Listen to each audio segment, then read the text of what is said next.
Jo he passat de la por al respecte. O sigui, anar al metge amb por i anar al metge amb respecte. Potser perquè entremig hi va haver un episodi que a mi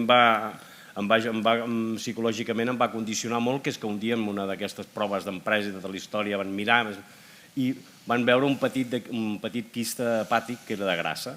Però jo quan vaig llegir l'informe un pequeño quiste em vaig pensar que allò era un càncer. Ja està.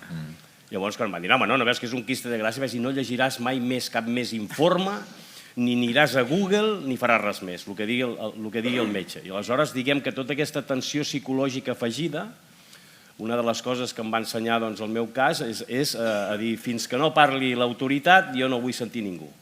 I això també m'ha permès gestionar-ho a nivell familiar, el que sigui que tens o trobes malament, no ho sé, perquè si no crec que es creen uns mons que depèn molt amb qui convius, com convius, i sobretot si estàs acostumat també al lloc on treballes amb més gent, tot això de vegades quan transcendeix i no saps gestionar-ho correctament et causa més problemes perquè després t'has de desdir o has de fer altres coses que no has fet. Per tant, jo diria que el pas més cabdal va ser el fet d'anar amb respecte en lloc d'anar amb por.